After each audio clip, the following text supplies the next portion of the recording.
ነው ማለት አንተም እያወራህ ነው ጋሼ እየደወለለት ነው እዛ ያለው ጉዳይ እኔ ከአባቱ አይበልጥም አብራቀይፋ አንተ ፕሊስ አንተ እንኳን ተረዳኝ ግን ደግሞ አትሊስት እናት አላችሁ አይደለ ምንም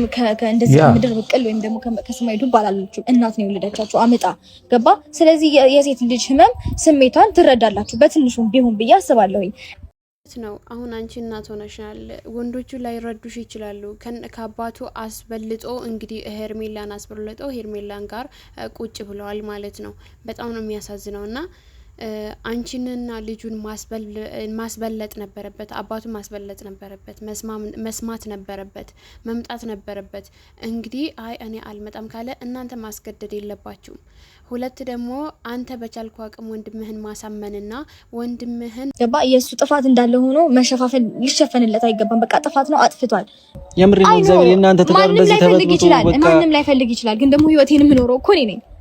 እንደዚህ ውጪ እንደዚህ ወረጂ ባባትሉኝ ደስ ይለኛል ግን እየተጎዳሁኝ ነው እውነት ነው እየተጎዳች ነው እሷ ነች ህይወቱን የምትኖረው እንጂ አንተ አይደለህም ወይም ደግሞ በግዴታ ሂጂ ግቢ ሳይሆን እሱን አሳምነ አነጋግረህ ነው መሆን ያለበት እንጂ በግድ ነይ ግቢ ታረቁ ማለት ምንም አያረግም መጀመሪያ እሱ እስካልጨረሰው ድረስ ማለት ነው እሱ አነጋግራችሁ እውነትም ወንድም ከሆናችሁ ለሷ አዝናችሁ ከሆነ ጋሽዬን ብትሆን እሷ ከቆይ እነዛ ግዛቶች እስቲ አንድ አስቢያችሁ ለትንሽ ደቂቃ ቢሆን አስቢያችሁ አሰብኩት ለትንሽ ደቂቃ ቢሆን ለረጅም ደቂቃ አሰብኩት ግን ደግሞ እነዛ ያሳልፍኳቸው ግዛቶች ዛሬ ላይ ሊያኖሩኝ አይችሉም እሷ ብቻ አይደለችም ማሰብ የምትችለው ማሰብም ያለባት አብርሽም ማሰብ አለበት ይሄንን ነገር ማለት ነው እንዴ አብርሽ አጥፍቷል በድሏል ግን ደግሞ ይቅርታ አድርገሽለት ቢያንስ ተነጋግረን ደህና ናችሁ አዎ ደህና ነን ቀላል ደህና ናችሁ በጣም ያስብላል እውነት የጥፋቱ ባለቤት እሱ እኮ እየለመንሽ ነው መጥፎ ስራ የሚሰራው እሱ እኮ እኔ ወንድሙ ነኝ አዎ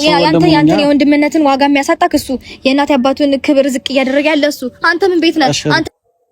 እውነት ነው የወንድምነት ክብር ያሳጣህ ወንድምህ የአባትነት ክብር ያሳጣው ወንድም እሱን ይወት ኖርለታል እኔ ካንተ ጋር እኖራለሁ አንተ ይቅርታ ብትጠይቀኝ እኔ ካንተ ጋር እኖራለሁ ወይ አንተ ምን እኮ ይቅርታ ለምንሽ እንደዚህ ወድቄ ይቅርታ ለምንሽ በእናትህ ይሄ ነገር ሲጀምር አይደረግም ነውር ነው የምር እሷን ለማሸማቀቅ ያደረጉት ነገር ነው ለወልደርሽው ልጅ ብለሽ ሰው ለምኑ ሻያገብ ጭራሽ በልጅ ሰው ለምኑ ሻያገብ ሁሉም ማለት እየመጣ እኔን ተጭኖኝ ነው ለምን እንደዚህ አታረጊም ከዛ በኋላ እኔ ለሰው ብዬ አይደለም በርግጥ ለራሴ ብዬ ማድረገው ነገር ከዛ ድጋሚ እየጎዳኝ ነው በቃ እኔ እንጃ እንደዚህ ሆናችሁ ስትለምኑኝ እኔ እናንተንም ላለማስከፋት ስል እገባለሁኝ ገባ እውነት ነው ይሄን ነገር ነገ መድገሙ አይቀርም ተመሳሳይ ነገር እንደሚያደርግ ታውቀዋለች ሊናው ያውቀዋል ስለዚህ ይባካችሁ ተዋት በቃ ግን ነገ ተመሳሳይ ነገር እንደሚያጠፋ ኮሊና እኮ ቀድሞ ያውቀዋል በእናትህ ልክ በደህን ተነሰሽ እኔ አሁን የልጅ እናት ነኝ እውነት ነው ተነሳ አንተ እውነት ነው አዎ ልክ ነች በእግዚአብሔር ሩታ ታይ የምር ቤተሰብ እሷን ለማሸማቀቅ ይመስለኛል ይሄንን ነገር እያደረጉ ያሉት ማለት ነው ጋሽዬ ራሱ ቢሆኑ እንደዚህ አይደለም የሆነ ተገደው ምናምን ነገር የሚያደርጉት ነው የሚመስለኝ ማለት ነውና ጋሽዬም ቢሆን እሷን የለመነ ነው ይሄ ወንድም ተብየውም ከሆነ ከሱ ጋር አትኖር እውነቷን ነው ከሱ ጋር አትኖር ልጇን ከሱ ጋር አታሳድግ እሷ አያገባት እንዴት ነው ቆይ እሷ አያገባት እንዴት ነው ይሄንን ነገር እያደረጉ ያሉት ወዴት እየሄዱ ነው ወዴት እያመሩ ነው በሼም ማለት ነው ሼማ ሲዘዋት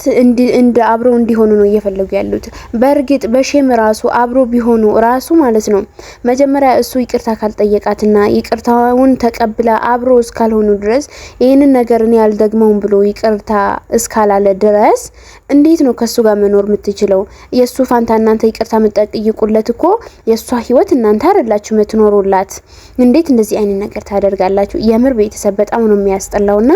በጣም የደበረኝ ነው አሁን ላይ ማለት ነው እና የሷ ህይወት እነሱ የሚኖሩላት ቢሆን አንድ ነው አዎ ግን መጀመሪያ እሱ ይቅርታ ሳይጠይቅ መጥቶ